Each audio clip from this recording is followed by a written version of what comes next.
couple more recommendations, things that have become available recently on Amazon Prime. I feel like a lot of people don't actually watch Amazon Prime for streaming, but have the Amazon Prime service, of course. Prime does this incredible thing where they purchase these secondary windows for things that are exclusively available on other streamers, less popular streamers.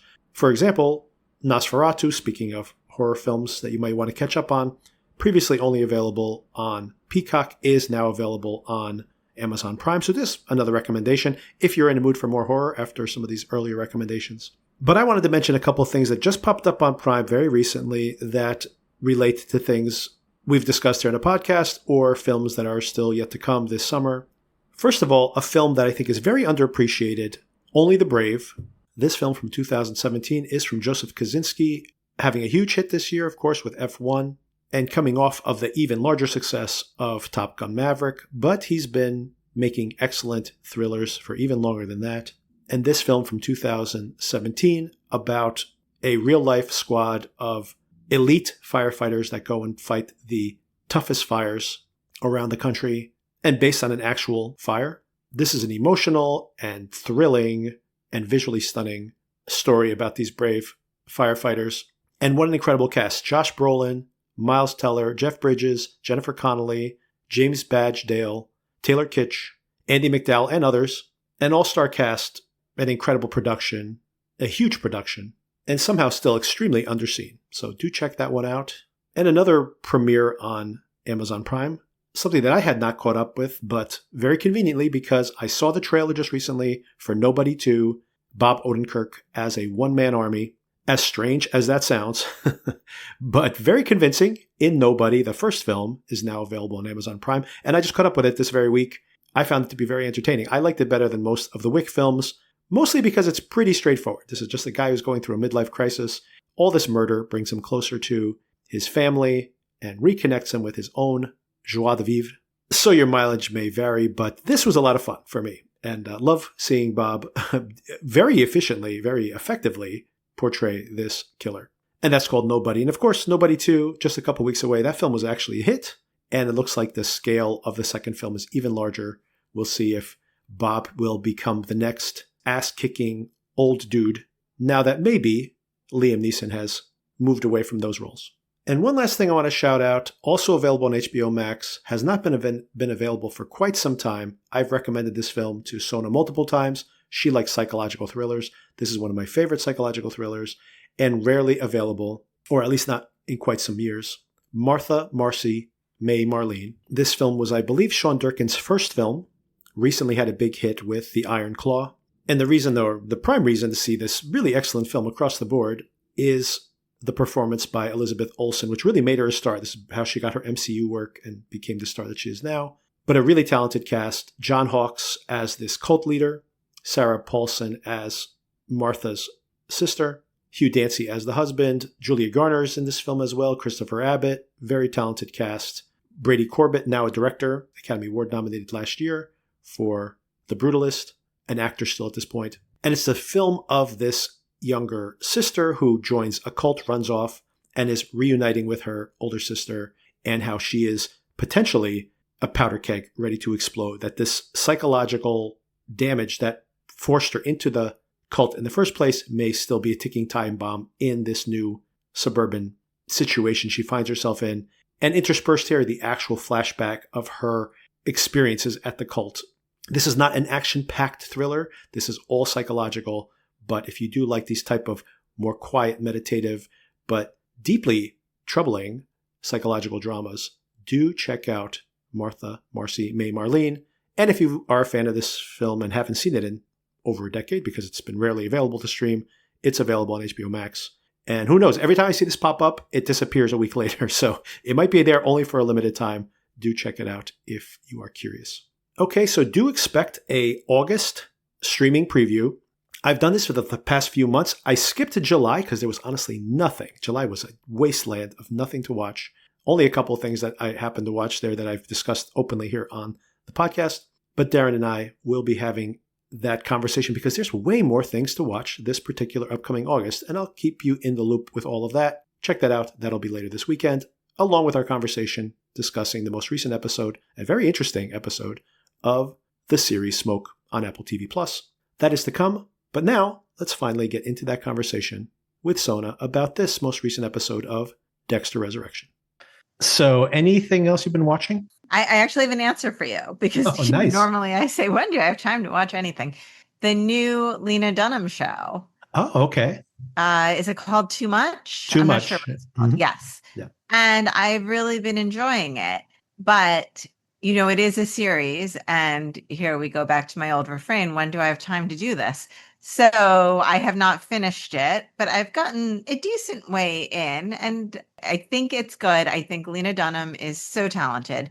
And I kind of enjoy everything she does. So my wife just finished watching Dying for Sex. I've heard such good things about that. Yeah, she was not 100% bought in on it at first. And I told her, it gets better as it goes along. And she watched the finale last night, and she was very emotional at the end. Oh, really? Expect. Oh, yes, she was. My daughter was asking, like, what's wrong? Oh. It's like, it's just sad, very sad. But yeah, it doesn't go well, as you would expect. But it is very funny until it gets very, very sad, for sure. Mm. And are you planning to read The Slap? Are you going to do it? Oh, yeah, I think I should. I still have not recovered the book that I had possession of for 24 hours and then somehow lost in a one-bedroom apartment. So I might as well order a new one. And it does sound interesting.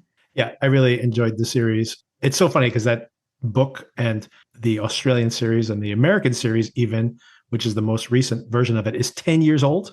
But just because Darren's wife read the book and then they started watching the series. So then I started watching the series. And now my wife has been reading more. So then she wants to read the book. And then I mentioned it to you and you were like, I'm trying to read more. It's like, well, my wife's reading it. You guys can read it at the same time. Yes. But yeah, who knew that this book, which is like 16 years old, is now top of mind on the podcast. But apparently we're all watching it. It's a slaporama. But I can't find, and by the way, anyone who's interested in watching that, I did find it very good. It's a very interesting examination of just middle class struggles. And I think if you like The White Lotus, for example, it deals with a lot of the same kind of issues, not quite as melodramatically as that show is, but I think very entertainingly. There's a lot of tense scenes in it. And it's about a kid who gets slapped this really obnoxious kid gets slapped at a barbecue. And then everybody's divided on whether the kid should have been slapped or not, and how the parents want to press charges with the police, etc. And some people think that's a total overreaction. Some people are on board. You never slap a kid. So it starts to divide, and these like fractures in the friend group and in these families starts to unearth other tensions that they have, and they're all very relatable things. Like no one's ever had a week like this where everybody has all these things come to the fore, but the barbecue itself is so cringy because I'm sure you've been to a barbecue and you're like, I really don't like those people, and those people always get really drunk at a party, and God, don't talk about that around my parents, and and you probably had that experience individually. This barbecue is just those things happening. So that every time you're just like cringing, like, oh my God, get me out of here. How socially awkward is all this? And of course, it all comes to a head with the slap. And then one episode after the other, and the book is written this way as well. One chapter after another, you have a different POV character, and it's like a self-contained story for just that person's story, and has a beginning, middle, and end. But it also progresses the overall trajectory in the background of what happens after the initial slap. So really interesting the way it's structured.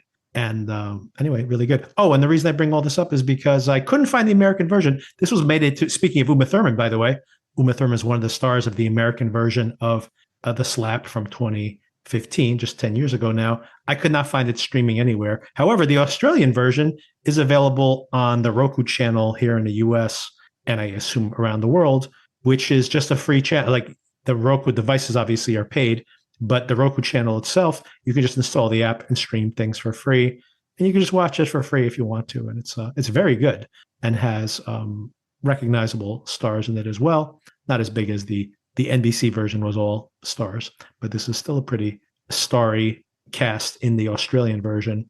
And yeah, it's very good. I was surprised. I had only known that show from the memes of the kid getting slapped, but apparently it's more interesting than I expected. And I hear the book's even better. Darren's wife says the book is really good. That's why she wanted to watch the series in the first place. So, and it won a bunch of awards back in the day. So, something to read and check out. Something old that is easily streamable here in the US now. Oh, and Together is out. I think I recommended that too. I don't know if you. Yes, I'm fascinated by that one. I think you should. Yeah, I think it'll. I have these type of films nowadays play in theaters for. Although it looks like it's going to be an actual hit this weekend, but I'm sure within a month or a month and change, it'll be available at home. And I think it's very interesting. Speaking of a story about a married couple, which is one of the stories in this lap, but a married couple that is, there's a lot of unsaid things between this couple and there is this trauma from, of course, in these horror movies nowadays, there's always a trauma. There is a familial trauma that makes the husband a little emotionally distant, and all these things come together in, no pun intended, in the course of this film where this couple is basically supernaturally forced to come together. And it becomes a really interesting metaphor for, is this something that you embrace? Is it something that you feel restricting? How do you get through it together? And it's very interesting. It's pretty gross. It's often funny. It's got a really cool mythology to it. Like sometimes I prefer when horror movies just don't over-explain themselves, but this film does explain itself, and it's very clever the way it explains this phenomena. And there's the history itself, it enriches the story. So I'm a fan. It's a very good horror film, and funny too, like I mentioned. And really, like the two leads who are actually married, right? They were actually talking about the fact that they would have to be on each other physically all day long and then go home.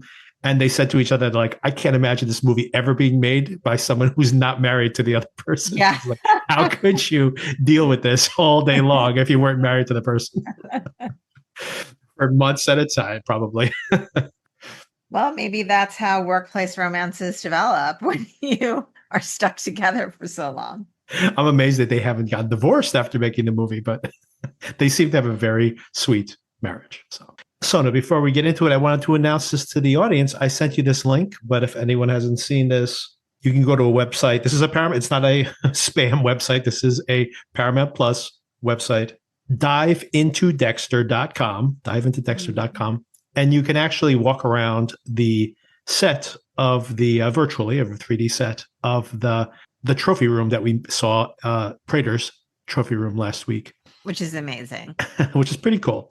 Hopefully they'll have other little, I haven't seen if they added anything new this week, so maybe something to check out.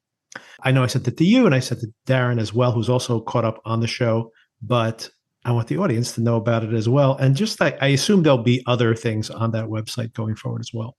So Sona, here we are, the 5th episode of the season. How many episodes are there? I think it's 9. Let me double check. Wow. Okay. Which is kind of a standard now. I don't know why it's 9. It's not 10 all the time. It's 9. Yeah, I feel like it would be 8 or 10, actually. The odd numbers kind of throwing me. Oh, it's 10. Sorry. Okay, so halfway through. We're halfway. That's right. Audiences are loving this, by the way. I love it. By the way, the title of this episode is Murder Horny. Yeah. Which, we just seen the title this week when I opened it up on the Paramount Plus app. Because, of course, last week they're like, oh, I have this urge, this building urge, all these different metaphors. And she just comes right out and says, you got me murder horny. So, yeah, so that pertains to Mia's reaction to not being able to murder someone when she thought she was going to. Another good episode for you. You enjoyed this one? I enjoyed it on a superficial level, but I also enjoyed what I think they're starting to develop about the parent-child relationships here. Mm-hmm. Yeah, that is interesting, right? We learned that Prather had some familial issues, and he apparently is known as this really good guy because he raises a lot of money for these charitable organizations. We also see, we might as well get this other stuff out of the way, that you might have been wondering, this could just be a silly show, as it primarily is. You're thinking about, well, if Charlie really is disgusted by the work she's doing, then why is she still doing it? Basically, you would assume she's probably paid well so she can walk away, or maybe not. There could be risks to walking away when your employer collects serial killers. It might not be the type of job you're allowed to leave. But she seems to be very adept at taking care of herself, so that is part of this as well. But you see that she also has a mother who is in a nursing home and not doing well. So there is that relationship again, this parental relationship that we see represented multiple times in this episode of the show. And maybe these themes developing for sure, the themes about what is being a good parent or not. Once again, we mentioned that we are seeing multiple times throughout the course of the season, these three, the grandfather, the ghost grandfather, the father, and the son, and the parentage between those things. And of course, you have just the idea, oftentimes, like in this particular episode, the ghost dad is actually giving Dexter good advice as far as giving his son space. And I actually laughed to myself just thinking, like, where is this coming from? Because it's just a part of Dexter's own imagining fantasy of what his father would be like. But even there, going back to the idea of parenting, just having that role model, that figment in his mind, that other voice is valuable to him, right? It's what allows him to operate as he does. And on the one hand, of course, that means that he is a operating serial killer. That's a negative side of that. But I guess on the positive side, it has allowed him to, most of the time, not kill innocent people. It's an interesting idea, though, in this stage of his life, something I haven't really thought about before. Is it how sometimes when you think about someone who's no longer in your life, what would they have told me? And you know them so well that you know what they would have told you. Or is it just on some level, his subconscious knows what the right thing to do is? Right. But maybe I think that's what's interesting about having the parental figure represented. I think if it was just that nagging voice, you might just ignore it. But having it tied to this is what my dad would say if he was here probably has some additional power to it, or a little. But do you think that's, I don't know. I have questions about the parenting of Dexter. Yes. So when Harry gives good advice, I'm kind of like, well, sure, now. But that's not even Harry. That's the whole thing about the conundrum of this. I don't know how seriously. I mean, I think we could take the theme seriously and talk about it, but I'm not sure how seriously we can take what we're seeing presented here, because is this, we never know this Harry in That's my point. Right. This is just what is coming from Dexter's mind. So maybe Dexter has a moral center. He just doesn't give himself credit for it. That is my precise point. Yes. And it is possible that even though this seems out of character, that Harry is being more judgmental and giving these kind of good fatherly advice. We have seen that Dexter did intercede this season as well to try to intervene or rescue somebody for the first time. And this ghost conscience that he has made a reference to it. So maybe we are seeing Dexter actually grow a conscience. So that would be interesting if this is where we actually end this saga. Obviously not in this season. We're halfway through, so I don't think that's going to happen. But if they do continue this, and I assume that they do want to continue the Dexter character, does he actually grow a conscience over time and, have to give up on killing people? I try and not read too much on forums and specifically Reddit, because I'm on Reddit a lot, about things that we're watching. But after the premiere of this season, I did see something on there where people were saying, oh, they're making such a big deal about Dexter deciding to save someone. But in the Dexter Original Sin, there were, I think, multiple examples of him trying to save someone, but definitely one very big example in the finale. So it's not unknown to him. But to me, the examples were distinguishable from the situation we were in here, but I can't remember why, and I don't want to go down the rabbit hole. But I just want to say that maybe they have laid the groundwork for him originally having that center, and then he kind of developed away from it, and maybe he's returning to where he started. This is an intriguing thing that happened in this very episode. I had teased when we talked about the premiere episode. Do you think there's any value in having these parallel tracks of Original Sin and this bookend, like these two bookend series, actually, when you think about it that way, running in parallel, right? You'll have like the second season of Original Sin is coming probably sometime this winter. And then probably the following fall or something, we'll Yeah. have this season with a second season. And then I'm sure if Original Sin does as well as the first season, they'll have that one. And I was like, well, do you think they'll do something playing with these shows thematically? And is there some value in that? And I'm like, I really don't know how they're going to do that. But what you just mentioned there is possible that you can have this conversation between this version of Dexter and that version of Dexter in these two parallel storylines, especially if they continue to use Michael Hall as the narrator of Original Sin. So it could be him looking back on his own childhood and then bringing some of that into, or not child, I guess his young adulthood, but bringing that into his current storylines. And here we actually saw them use scenes from Original Sin for the first time here in this. Exactly. And a few things on that.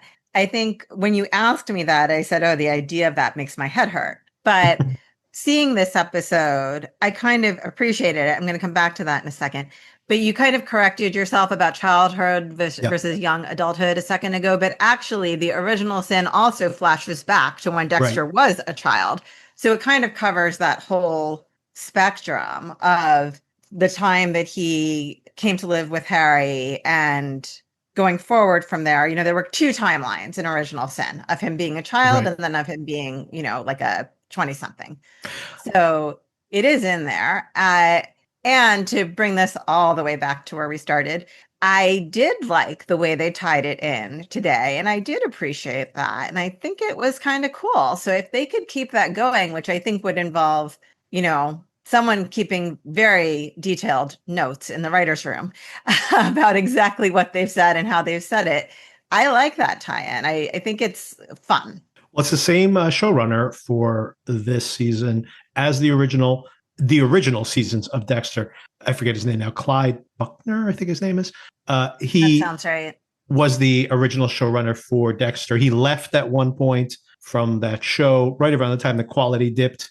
And then I think he came back at the end. So you could kind of blame him for the end as well, even though he did maybe part of the reason the show lost its way is when he left the show. But he was the showrunner on all these subsequent series. So on New Blood, which, you know, take that all with a grain of salt as well. But to your point, now that he has this, maybe intentionally having these parallel bookend series allow him to have this generation spanning conversation. So yeah, it could be very interesting to see. Yeah, I think it could be really cool. Yeah, especially when you think about showing the dichotomy between him as an adolescent and now his son at around the same age, right? Like, you know, you're talking about these two characters in these two seasons. One is, I guess he's playing 18 or 19. He graduated from high school. It's maybe a year later, his son in this series. And he's right out of college in the other series. So it's like they're within a few years of each other. So that you can imagine them, he can see how his son is not what he was. And that could be a healing in its own right as well. I mean, this brings us back to how we started with the different parents that each of these people has as that age. And I am not sure they are all that different, but it might be the way they are parented means they turned out differently. Yeah, so I think that you make a very valid point that this is all going to be developed over the course of the season. However, in this particular episode, the main storyline here was, and I have to say, I really appreciate this, that they laid all the clues out on the board. So clever. Maybe I had not been reading the show. I'm not reading it that closely, to be honest. It's not the type of show that you need to.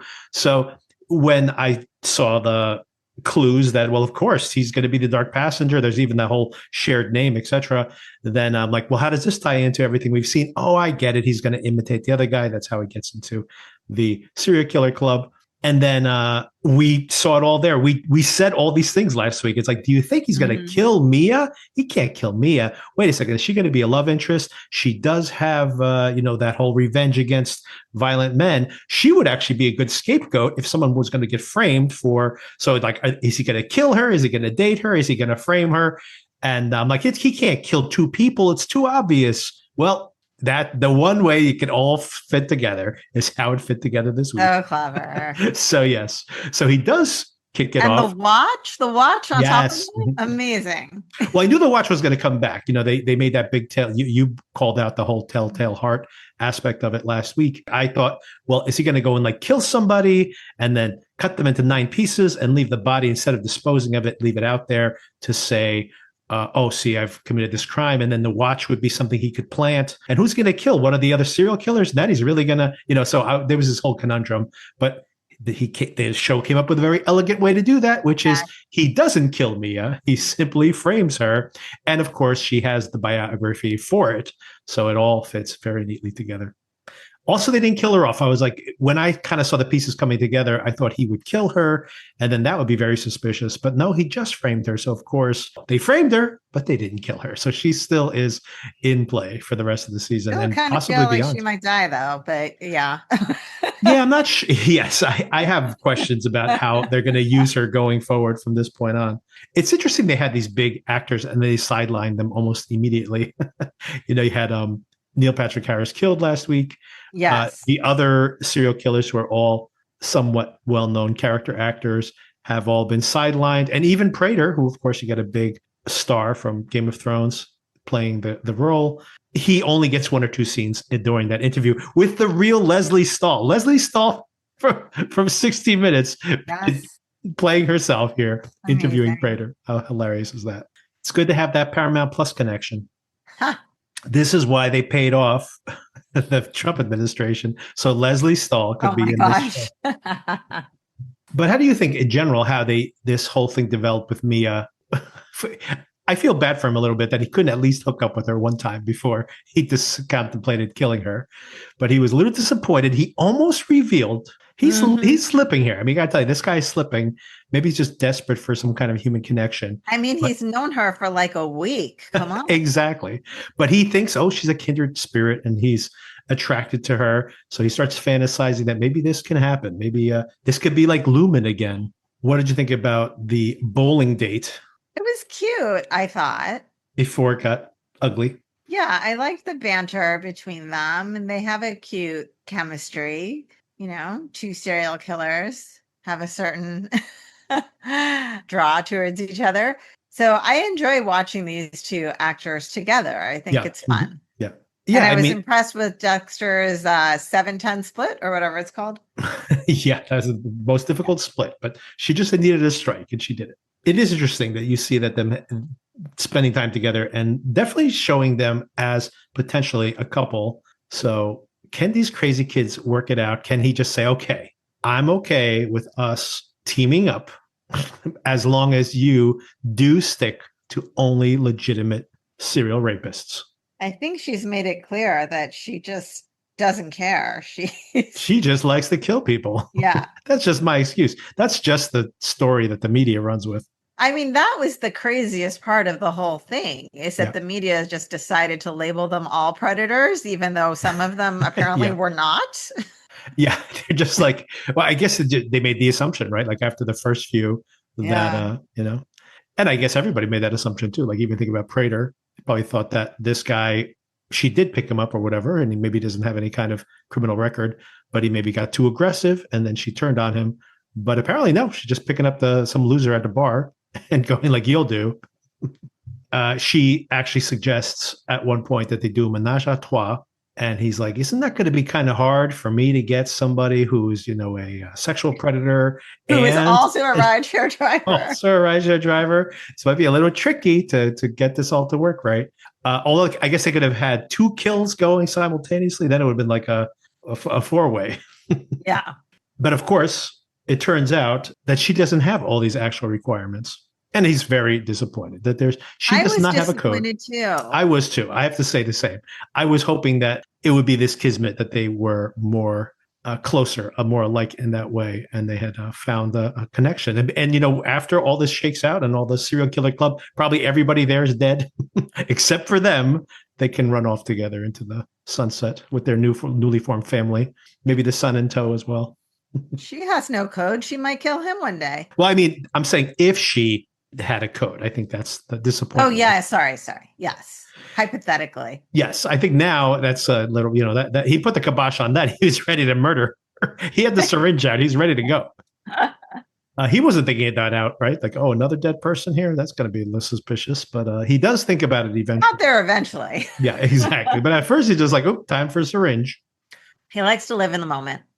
Indeed, indeed. I was going to ask how many women he's killed as serial killers, but I think the first kill, right? Am I thinking back on Original Yes, Sin? the The first nurse. kill was a Yeah. nurse, right? Yeah. Yep. See, I remember some of that show, even though I never finished it. And he did kill Lila, didn't he? Or not? Is Lila alive? I think he did kill her, right? He tracked her down in France or Paris? something at the end, right? Yeah. Yeah, he killed her. I don't think we see him kill her, but he did. I mean, for sure, not many women, but that's, statistically, not many women are serial killers, right? It's true. It's true. But actually, the episode itself begins with, the cliffhanger from last week where Harrison is about to turn himself in and Dexter's like, we need to talk, but not here. Definitely not here. And drags him off to, where he lives in the basement apartment of Blessing's house. I got to tell you, the whole Blessing thing is just so silly. And I don't even understand. Obviously, they're going to need it for something that's going to happen later in the season, but it just seems such a contrivance. It's like he's living in this guy's basement. He brings his son there to have this conversation. He couldn't just go to a coffee shop or something. He's yelling about the murders they've committed down in the basement. I'm like, I don't want the neighbor. I don't think I'd be having that conversation right there. He did make sure to close the door. Yes, because you can't hear anything in those places between the walls. Aside from the fact that it's all taking place in Blessing's house. What did you think about the Harrison trying to come to terms with his dad still being alive and probably not really trusting Angel when Angel allowed him to believe that he was dead this whole entire time? I mean, first of all, this kid is a million times more likable in this version of the show than he was in First Blood.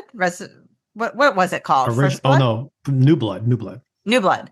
Rambo was First Blood, right? Right.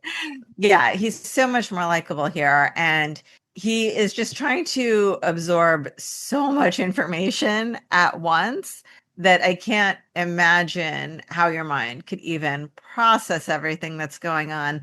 I liked how they tried to touch on all of those things that are happening in his head at once. That, like, first of all, his dad is still alive. Second of all, he's still dealing with the trauma of thinking that he killed his dad and now realizing that he didn't kill his dad. And then here's Angel letting him believe that the dad is dead while knowing that the dad's alive. And he's also being accused of murder. And, all of this. It's a lot. It's a lot for this kid. So I like how they covered that. And I liked how he talked about the guilt that he's feeling. This brings me back to something I said earlier, though, this idea of how they're different. Well, I'm not so sure because this kid is kind of bloodthirsty himself, right? We've seen that. And we've talked about before, like, is this some genetic thing that's going on with them that drives them to want to do this? And I think my feeling right now at this point in the show is it is, but the question is how you deal with it. And we've said so many times, I've said so many times, Harry could have done some kind of intensive intervention with Dexter to say, okay, I get that you have these urges, but we are not doing that because we live in a civilized society. Instead of thinking the lesser of all the evils is to develop this code and make sure you don't get caught. And we see how that worked out for Dexter. I think, Harrison has a much more normal response, and Dexter's not trying to talk him out of that response. He's letting him live in it and not sanction the fact that he did this, right? Or stop sanctioning the fact that he did this anyway. Yeah, I think that's an interesting point that Dexter, being the sociopath, actually allows him he doesn't try to pressure him into saying, like, no, you don't understand. You're just not accepting it, or listen to me. I have a way for you to deal with this. You just have to be more like me. He's actually happy in a way that it's not his psychology. And he's like, maybe not so much like me after all. And he allows him to have that different reaction. He says, I can still help you out, even if, you don't agree with my methodology. So to your point, he's doing something that his dad did not do for him. Right. So I feel like the urge might be the same in them, right? They're talking in this series about the urge to do this, but I don't think the he has that urge, though. I think that, we have seen him also in the original series. We see him getting violent. So he might get violent, but I think a sociopath is not someone who gets violent. There's a lot of people who do really dumb things when they are angered or when they're triggered in some way, and there's healthy ways to deal with that and not. But being able to murder someone and then methodically dispose of their body and then not, and then be able to pass a lie detector about it afterwards is what makes you a sociopath, right? It's the fact that you can depersonalize the other person. yes, but he was also trained to do that in a way. True, true. I don't know. Are you born a sociopath or are you made a sociopath? Maybe some of both. I always thought that you were born, but I mean, I think yes. There's both things actually. There's this book called The Psychopath Test or something like that. I forget what it's called. And the researcher who wrote the book actually wrote the book because he discovered that I think it was his grandfather had been a very abusive man who had eventually murdered multiple people and had spent time in jail. He had no idea about this. And then he did all this research about what they find in sociopathic minds. And there's an actual way you can see that there's an underdeveloped area of the brain. And he was curious to know if he had the same brain. And when he looked at his own brain, and most people in his family did not have this, but he did.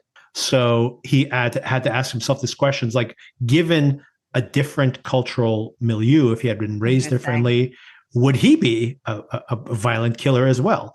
And so to your point, it is a combination of both. You probably need to have this deficiency. And then a traumatic incident can certainly trigger that if it's like latent in you, right? That might not have. And so there is such a big difference in, that original incident is the same of both of them witnessing their mothers being murdered. Although I'm not sure if Harrison witnessed it or not. That is not entirely clear to me, but I know he was there, but then Dexter made sure he was raised in a very nice, normal way as far as possible, right? Right. Whereas Dexter, I think, started developing these urges very early, and Harry, at least in one version of the timeline, tries to teach him to cope with it very early. So I think my perspective is the urge is the same, but the surrounding circumstances are different, and that might be why it's playing out differently. Yeah, I definitely think there's an aspect of that. And also we have the fact that, to your point, that Harry pretty early on, maybe because he had seen these type of characteristics before, identified Dexter as having these traits and immediately started to try to harness them in a different way. And we see a lot of that in the other version of the show as well. But instead, you have this situation where, yes, Harrison grew up without a mother, but then had like a surrogate mother that raised him theoretically in a more traditional way and didn't encourage any of these negative. We're calling it traditional now. Didn't encourage his serial killer tendencies. Yes, exactly.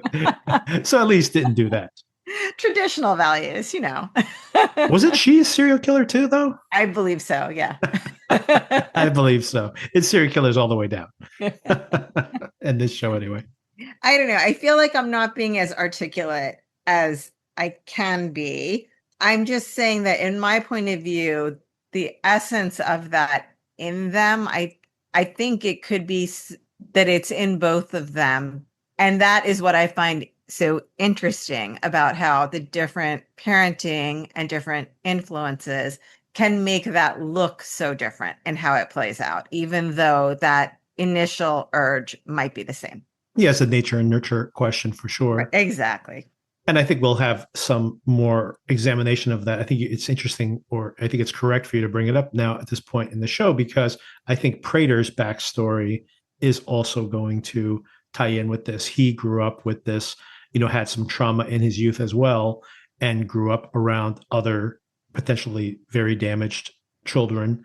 And I guess on the surface, at least, is trying to improve their circumstances. But who knows? Maybe he's like, we may be training them all to be serial killers. Who knows what the situation is there? But I'm sure that it'll be something that'll be explored more as we find out more about these characters. And I mean, we're only halfway through the season, so.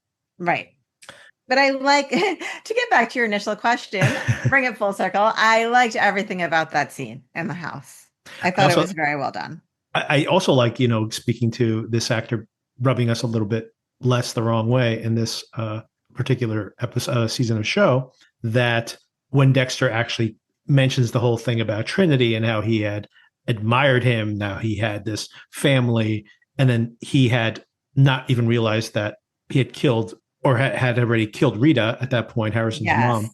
So that was interesting too. Like, once again, bringing up Trinity in and of itself is again tying into these very themes about somebody who present themselves as a family man, and then the different perspectives on it, like the different ways that these people can deal with this. And I think that ties directly into the ponytail killer character, which I would presume is going to be the next character we do a deep dive in, because that's again going to be this other family man type situation, another metaphor for how do you be a dad and do this at the same time. So maybe he's the one that we will, these kind of ghosts of Christmas past that he's exploring through each one of these killers, that maybe this is, that'll be the next one, because his bio seems to be very similar to Trinity's. Yes. What do you think about that interesting point as well, when he's saying that Mia is inviting him to kill with him in this menage a trois, supposedly, and his dad being like, well, you've killed with other people before. And he's like, yeah, but they were amateurs. Yes, I thought that was so funny, because originally when he seemed like it was a novel idea, I was a little bit annoyed. Like, what about Jimmy Smith's, Dexter? Right. But so I was happy they addressed it. Yeah, so at least they haven't forgotten their own history here on the show. Right. But then, of course, this is when Harrison's telling him about the telltale clock that keeps ticking in his mind, the watch. That's when he gives it to him. I'll leave you of that. And of course, that's where he knows Dad's there to help him out. When, we get to the end of the episode and the investigation moves away from Harrison after this planting of this evidence. Yeah, I'm not sure staying alive is going to let it go, but maybe. I don't think she's going to let it go either. This still is, when you think about the investigation, this is still going to be so suspicious. She's already looked into him, what happened back in upstate New York, and him being a hero at the school. Angel, we saw meeting with them before. We assume he has explained that Jeff Lindsley is actually Dexter, and that Dexter has the profile of being this killer. And now there's another serial killer dragged into this. I mean, once again, could you imagine that you're like, his explicit dad is a serial killer, and this is how he kills people, yada, yada, yada. And all of a sudden, another notorious serial killer turns out to be the killer in this regard. What? How many notorious serial killers are just going to accidentally be involved in my case? There's no way she's going to let this go. She's going to be like, hold on a second. This does not make sense. And she knows Dexter's around. So she has not brought it up at all to Harrison. I think she needs to play dumb. She's not letting Harrison know that Angel's talking to her, but there's no way that she's not thinking these things. Her partner seems to be sold on this, though. Yes. I'm also very curious that the watch being found among her things, her trophies, is something that is in the news, but at least in the moment when Charlie goes to talk to her at the end of the episode, this is Mia I'm talking about, that Mia doesn't seem to react to that. Either she hasn't gotten the news yet, because the second she finds out that other guy, the watch, is in her collection, she's going to have a lot of questions as to how that watch got into her stuff. Good point. And I think that's going to have to go back to Dexter, right? She's going to have to assume, whether she doesn't know he's Dexter yet, but she's going to have to assume that guy is the guy who killed this other guy, and he planted this watch. I mean, he's certainly the most likely person to have done it, I assume. I don't know everything she's been doing during her time in New York, but it seems like it. She killed so many people she forgot. Maybe I killed him. I don't know. She went on a spree. He could have been one of those guys. I don't know. I don't remember taking a watch, though. I mean, she has to assume it's somebody in the murder club, right? Like, who else would be doing it? Someone would have to watch her, go to her place, know where she lives, and put the watch in there, right? Right. So who else could it be? Also very interesting that she's not very careful with this murder contraption she has. How does she's visiting New York. How does she have that? I guess you could get it from there are probably sites where you can get some of these devices, but it's just very funny that she has this guy like crucified in her middle of her living room with the lights all on. Like anybody, I'm sure you have looked out your window and has seen your neighbors, wandering around their apartments naked. There's so many stories about, someone seeing somebody fighting with their kids or something embarrassed that you happen to watch. These are people you've never spoken to. You have no idea what their names are, but you have seen them many times because you live across the floor from them in your apartment buildings. She is not a New Yorker, obviously, because if he hadn't called somebody would have called somebody. You might just be watching because you're like, oh, something kinky's going on over there. And then she breaks out the knives. And then when we get to the end of the episode, we see that Angel sees this breaking news. Interesting, this is breaking news like all over New York, but he sees that everything's worked out perfectly as far as the setup. Mia is being seen as this vengeance killer, Lady Vengeance, and that she is framed for this. And so that takes the pressure off of Harrison. I like he just has a little smile on his face, like, oh, Dad's looking out for me. And this is like enough to reconcile him where he goes to visit his dad again. That's love. Back at Blessing's house. Blessing, is keeping an eye on him, isn't asking him, but now your son is here? I didn't know your son was in town. You should have mentioned that earlier. Or did he mention that? Maybe he did mention that earlier to Bless. And of course, we have Charlie, who Prather a little intimidating here when she says, look, it's tough. She's like in maximum security. I can't visit her. And he's like, I hired you to make my problems go away. So a little bit of an intimidation there. But she does get in there for 10 minutes to see Mia. And Mia promises that she's not going to spill the beans on anything. But like I said, I wonder if she's doing some calculation as to who was the person who framed her. Because you might think that she would reach out to Charlie and warn her that, look, I was framed for this. And there's a very small pool of people who could possibly be responsible for that framing. Maybe, but I also thought that maybe Charlie was going to kill Mia. Didn't you think? Yes. Not at that moment. But it is possible that something could happen in the prison. Stuff happens all the time. But she's probably not going to be in the common area. They're going to Jeffrey Epstein her. But it all remains to be seen. What do you predict for next week? Oh, gosh. No predictions, but it does make me nervous that Dexter is going back to this slide box. It got him into so much trouble last time. Oh, good point. Yeah. And that the new slides don't even fit. Well, that was ad hoc. So, but he's going to have to sand it down or something. He's going to need a bigger box, he said. Our bigger box is true. If they're all going to be these misshapen glass pieces. What are your predictions? Just like I said, I think that they're going to continue this storyline of this investigation of this being a serial killer and a family man at the same time. And then the main serial killer character there. And I'm sure Prather is going to be more involved as well. I'm very curious to see what activities these guys do together. It's too bad that Mia's in jail right now because it changes the dynamic. It's just going to be 4 guys. I guess Charlie will be there too. But Charlie seems to be out of the way during the serial killer activities. She's just there in case of emergency, break glass, and Charlie shows up. Well, like I said, statistically, most serial killers are men, so. It's true. Charlie is probably a serial killer at this point, considering she's killed off these other guys. So it's possible she's had to kill off these fellows before. Mostly fellows, anyway. All right, Sona, thank you again for the conversation. Thank you. And we will see what happens next week. Next week's episode is called Cats and Mouse. Cats and Mouse. So interesting. I hope we get more Dexter eye rolls. Yes, we'll see. If one of the cats tries to catch him, I'm sure he will roll his eyes. Very much looking forward to it. Very entertaining. Audiences are loving this. I think, and the ratings, the initial ratings have come in very strong. And I assume that this show is going to pick up viewers as it progresses. We'll keep an eye on that too as we cover the show. All right, so have a great weekend. I'll talk to you soon. You too. Take care.